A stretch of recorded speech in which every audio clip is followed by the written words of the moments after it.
When people find out who the black insurrectionist really is and his backstory, the fact serious right-wing people like Megyn Kelly, etc., actually try to chase down this whistleblower's story is going to look extra hilarious. Can't say more, so don't ask. Get ready for fun. This is about to blow the fuck up. I cannot wait to find out exactly who this person is. All right, so today I wanted to take a look at this story that has Bill Ackman, who is a billionaire and a hedge fund manager, and he had shared a while back a tweet from a ex-user named Black Insurrectionist, or at Docnet YouTube. So this tweet that he had shared had implied that ABC had given Kamala Harris all the answers to questions. We've already gone over this before. The whole idea that Kamala Harris in any way, shape, or form needed to be given the questions that they had to answer in the debate beforehand is absolutely ridiculous. And it was just a way for Trump supporters to kind of like excuse his extremely poor performance, in which she had just really just triggered him by talking about how small his rally size was. So it's not as though she even needed the answers to these questions. All she had to do was trigger his insecurities, and that's pretty much where Donald Trump lost the debate. But for some reason, Trump supporters thought, oh, she must have got the answers to the questions, because if you're a Trump supporter and you can answer questions on actual policy like abortion or the economy or on immigration without rambling and making up stories, it's insane for them. They don't understand. They're like, how could she possibly do that? She must be wearing an earring that somehow tells her the answers, or she must have gotten the questions beforehand, because no one has ever entered a debate and known that they're going to bring up the things that they bring up at every presidential debate that has ever been had. But this is where it gets a little bit weird. This is where things in today's world can oftentimes go completely off the rails. So Bill Ackman, who's a billionaire, who's a hedge fund manager, and who has supported Democratic candidates in the past, who has said he will give up 50% of his entire fortune before he dies, decided that he was going to retweet a story or an X-tweet from a person named the Black Insurrectionist, and that he was going to amplify this to his 1.4 million followers. Now, of course, the original story was that this whistleblower had given all of these questions to Kamala, or I'm sorry, the whistleblower hadn't given it to him. ABC had given it to him, and the whistleblower had known about it. They then posted something like 5 or 6 different pages that supposedly was an affidavit from this whistleblower. Now, Bill Ackman saw this, and he decided to say, you know, hey, this is something that I think should be looked into. He's friends with Bob Iger from Disney. And he says this in this tweet: Dear Bob, I assume that you have been made aware of this affidavit, which was made public earlier today, in which a whistleblower states that ABC worked closely with the Kamala Harris campaign in sharing the substance of the questions and avoiding certain topics. Now, this, of course, was shared by a random person on Twitter, and we live in this day and age where any type of information that a person believes may in some way, shape, or form actually like help their case that Kamala Harris is some kind of crazy communist, they're going to share it. They don't actually like look into it. They don't feel any need to verify any of the information. They just go and share it. So he goes and he shares this, and he even goes as far as to approach his friend Bob Iger through X to attempt to get him to look into this, because he believes that some type of action should be taken.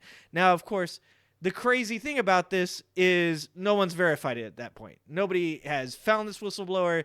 They've never seen the whistleblower. It's all just from this Black Insurrectionist account. Now, you can see that he actually posted multiple times on this, speaking that Bob Iger should directly address the specific accusations of the whistleblower and launch a full investigation. Not surprisingly, there has been no denial from the 2 ABC moderators, just silence, as though he doesn't understand that when somebody makes accusations that are absolutely batshit crazy, the best thing to do is to not respond to it, because giving these types of people any type of attention at all is bad. It's bad. And then Bill here, he decided to give it all of the attention. So he goes on to say, come to think of it, I'm going to alert the SEC, which, by the way, is the Southeastern Conference of college football. He meant at SEC Gov, not the SEC, because I'm pretty sure the SEC not real interested in Kamala Harris's debate questions directly about ABC and their misleading response to the whistleblower's accusations about the presidential debate. So he doubles down on this and continues to push this narrative that this person that is supposedly a whistleblower exists and has released this affidavit saying that they have given the questions to Kamala Harris. Once again, just insane to even think that this is something that anybody even would do. But here we go. So at this point, the black insurrectionist actually his account has been taken down. You can see this guy over here, this rare guy, has shared that he thinks, of course, it's crazy that this would happen to him. He's saying things like this is election interference to take down this guy's account. This guy points out that he deactivated himself because he was lying. He replies with, that's not true. He wasn't lying, and he didn't deactivate his account. They're talking about getting Elon Musk involved to try and, suss out the details and get this guy to be reinstated. But it seems as though this guy actually took down his account on his own. That's what everybody seems to think at this point. This person goes on to say, if what Doc was saying is true, then maybe give it some time. If lawyers or FBI are involved, then maybe he needed to remove his account to protect the witnesses and use his evidence for courts. Yeah, do that. I cannot wait. This will be amazing. So he's now removed his account, been banned, whatever is going on with that. And while I was doing research for this, I thought to myself, Docnet YouTube, I wonder if that still exists. So I hopped over here onto YouTube and I took a look and wanted to see whether or not there was a channel for this guy, and it turns out there is. A 1.52K subscriber, We the People, is at Docnet YouTube. Now when you look at this, the about says, as of May 28, 2024, this channel has been acquired by We the People, a 501c-3 pending organization, whereas this organization is advocating for term limits, voter registration laws, and reform with the federal and state governments. If you're looking for change, if your values align with advocacy details herein, please join us. And then when you take a look at some of the videos that are on this channel, you can see here, this video is called Where Was Barack Obama on September 11, 2001? And as you go through this video, you can see there are multiple images that are insinuating that Barack Obama was the person who pulled off the September 11, 2001 attacks. It ends with all kinds of Nazi imagery, including apparently Jimmy Kimmel, and a Make America Great Again at the end here. Now, other videos on this channel have some Twitter troll stuff. You can find another video on here that is making the Liberal Delights pedo rap song video. Does this video show an Adam's apple on Michelle Obama? You can tell that this is not a sane person that is in charge of this channel. Now, one of the interesting parts about all of this is that in looking at some of these videos, I found The Men Who Killed Kennedy all episodes. When you look at it, there's a funny comment here from 3 months ago that says, may lose the account, refusing to delete. Hit me up here if you need Lulu ever to do searches. And when you click this takes you to another gentleman's channel. I'm trolling telemarketers like I do. Which is a telemarketing trolling video. It's a very strange channel. It's got mostly trolling telemarketers, but what looks to be very much a white man. And you have to wonder when we go back to this comment on this video that says, may lose the account, refusing to delete. Hit me up here if you need Lulu ever to do searches. It's got to make you wonder. Almost all the other videos that I looked at, when we go back here, the comments are turned off. But you look at this one has comments turned off. Comments turned off. It makes me wonder,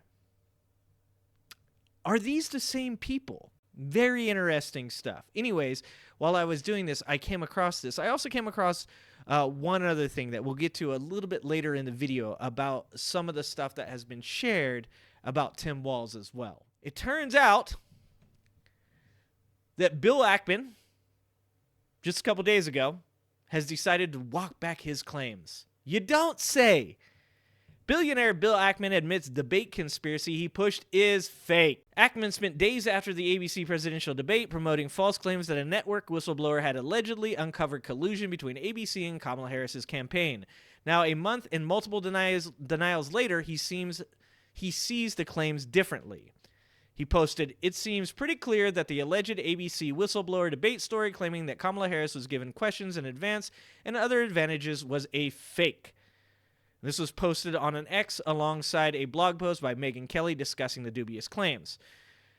So, what he didn't acknowledge, however, is that he was one of the falsehood's early boosters. After an X account named Black Insurrectionist claimed it had been in touch with the whistleblower, alleged Harris's campaign had been given debate topics ahead of the showdown with Donald Trump and had demanded Trump and Trump alone be fact-checked. I wonder why Trump and Trump alone gets fact-checked. It's almost like he lies all the goddamn time and needs a permanent fact checker. So he went on to obviously he defended this multiple times, saying if this turns out to be true, this is a serious breach of journalistic ethics and a death blow to the ABC network reputation. The actual supposed affidavit that was linked was filled with typos. It was absolutely ridiculous, heavily redacted. Just, this is the type of thing that it's like media literacy needs to be taught in schools. So after he said that he found it was credible, he went on to continue to push this and push this and push this, and now he's attempting to backtrack on this. So this isn't the only thing that this Black Insurrectionist account had shared that was insane and quite possibly illegal, slanderous, defamation, because he also went on to share multiple posts about Tim Walz being an abuser of children.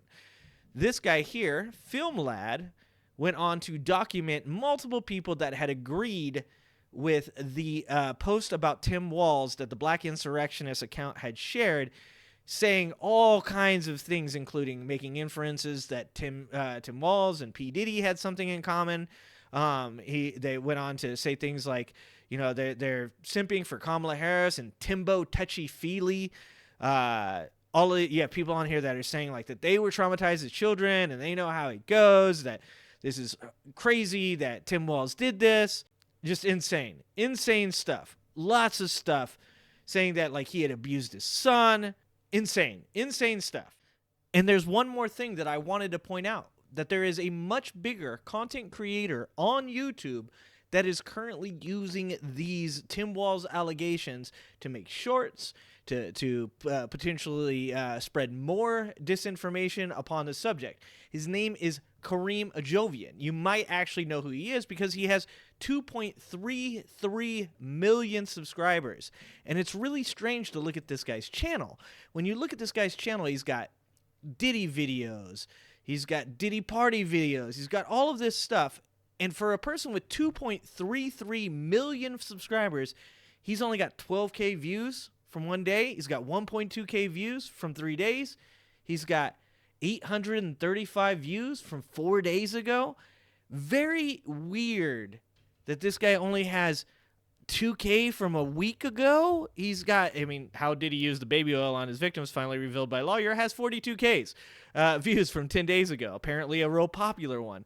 But if you take a look at his content and what he's got going on here, it's very strange content that gets almost no views at all. And when you go back in his content and you look at some of the older stuff, he's got videos 8 years ago, 3.4 million views. 8 years ago, 1.5 million views. I mean, these are not 18 million, 19 million, 17 million, 14 million views. But when you look at all this, this is all completely different types of content. It's like this guy has gone from apparently making parody songs, which got 8.6 million views, 6.9 million views, to now he is attempting to grift off of these shorts, off of this like kind of extreme content. So I just wanted to show you So this is a video that he produced 5 days ago with 16K views. That's a lot for him right now, right? So there's some serious allegations coming out about Tim Walz that's making the rounds on the internet right now. Let's take a look. Just last night, Docnet YouTube posted this on X, which was formerly Twitter. It was a... So I just want to make this point. He also has, videos about Diddy being a clone, being fake. And this is the type of stuff that right now we are dealing with in the internet realm. The types of misinformation that these people are pushing have absolutely no care, no empathy for the people that are involved. And all they're worried about is getting the views, the clicks, the likes, and the revenue that comes with that. I just wanted to point out this content creator specifically, so that way everybody knows that these are the type of people that are pushing this type of misinformation. So when you're looking at stuff like this, and you're somebody like Bill Ackman that has the reach that they have, you cannot verify it enough. You know what I'm saying? Like, you cannot spend enough time fact-checking these types of things before you share them. And guys like Bill Ackman, they don't care. Because, look, he supported Trump in 2016. He's supporting Trump in 2024. He obviously is not what you would consider a Democrat. He is not a person that is supporting the Democratic policies or legislation that they're trying to push through now. And he's obviously a Donald Trump supporter. Even if he wants to say, well, I've donated to Democrats before. By the way, one of them was Robert Menendez. The other one happened to be Eric Adams. Two people who are currently under investigation and going to be put on trial or on trial currently. So even the people that he supposedly supported on the Democratic side just happen to be the worst possible people. Now, to make this even better, guys, we go over here to Jacqueline Sweet, who shared this tweet just 22 hours ago. When people find out who the black insurrectionist really is and his backstory, the fact serious right-wing people like Megyn Kelly, etc., actually try to chase down this whistleblower's story is going to look extra hilarious. Can't say more, so don't ask. Get ready for fun. This is about to blow the fuck up. I cannot wait to find out exactly who this person is. She went on to say, in a series of posts, Ackman questioned the silence of moderators Lindsay Davis and David Muir, both of whom have yet to issue any statement denying the claims. So when someone releases an affidavit which claims that you were a major player in defrauding the American people in a presidential debate, if you are not guilty as alleged, you have no choice but to immediately issue a statement denying the claims, for silence is an admission of complicity. The allegations and affidavit have been available now for hours, yet crickets. This is what Ackman wrote. And then, of course, he went on to ask Bob Iger to do some research. Somebody should have definitely done some research. I'm guessing it's Bill Ackman. And, of course, she goes on to say, to this day, neither the whistleblower nor the attorney have contacted the Gateway Pundit. Laugh out loud. Anyways, this is going to be crazy because this is, like, just breaking. This has been going on for about a month. It's an insane hill to die on, to be honest with you. This is like you're making a mountain out of a molehill by claiming that for some reason Kamala Harris has gotten the debate questions before the debate, when it was clear during that debate that all she had to do was answer the most basic of questions. What are you going to do about the border? What are you going to do about the peaceful transition of power? Are you black?